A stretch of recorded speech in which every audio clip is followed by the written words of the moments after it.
বাংলাদেশ জাতীয়তাবাদী শ্রমিক দলের অন্তর্ভুক্ত Jamuna oil company labour union CBA এর কার্যকরী পরিষদের নির্বাচন অনুষ্ঠিত হয়েছে।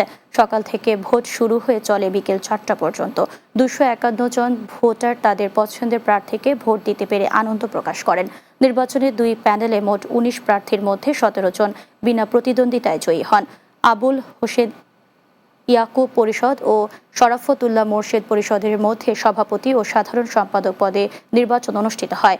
গণনা শেষে 251 ভোটের মধ্যে 232 ভোট পেয়ে আবুল হোসেন ইয়াকুব পরিষদ জয়লাভ করে। চট্টগ্রামে ইনসানিয়াত বিপ্লবের মানবতার রাজনীতি মহাসমাবেশ বন্ধের প্রতিবাদে সংবাদ সম্মেলন অনুষ্ঠিত হয়েছে। সংগঠনের চট্টগ্রাম জেলা কার্যালয়ে এই সংবাদ সম্মেলন অনুষ্ঠিত হয়। ইনসানিয়াত বিপ্লব চট্টগ্রাম জেলা শাখা আয়োজিত এই সংবাদ সম্মেলনে নেতৃবৃন্দরা বলেন, মানবতার রাজনীতির সমাবেশ অনুমতি না দিয়ে ক্ষমতাসীন গোষ্ঠী প্রমাণ করল তারা গণতন্ত্রে বিশ্বাস করে না। সংবাদ সম্মেলনে উপস্থিত ছিলেন ইনসানিয়াত বিপ্লবের চেয়ারম্যান আল্লামা ইমাম হায়াত ও জেলা শাখার নেতৃবৃন্দ। প্রতি বছরের মতো আলহাজ ইসহাক নূর ফাউন্ডেশনের উদ্যোগে চট্টগ্রামের উত্তর পাহাড়তলী এলাকার অসহায় দুস্থ পরিবারের মাঝে ইফতার ও সেহরি সামগ্রী বিতরণ করা হয়েছে।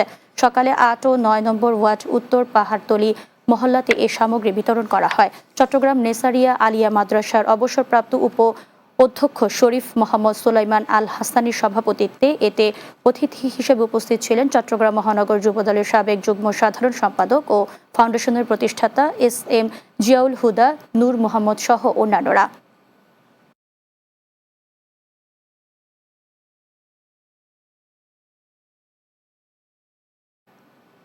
শেষ করব দিনের বাংলা। যাওয়ার আগে সংবাদ শিরোনামগুলো জানিয়ে দিচ্ছি আরও একবার। নতুন রাজনৈতিক দল জাতীয় নাগরিক পার্টির আনুষ্ঠানিক আত্মপ্রকাশ আজ। সমাবেশ স্থলে জড়ো হয়েছেন নেতাকর্মী ও সমর্থকরা। আওয়ামী সরকারের ক্ষমতা পাকাপাকি করতে শাপলা চত্বরে গণহত্যা, বললেন প্রেস সচিব। ফ্যাসিস্ট আমলে সব গুম হত্যাকাণ্ডের বিচার হবে। জনগণের সরকার প্রতিষ্ঠার উদ্যোগ নেই সরকারের, মন্তব্য দুদুর। দ্রব্যমূল্যের ঊর্ধ্বগতির প্রতিবাদে জামায়াতের বিক্ষোভ সমাবেশ।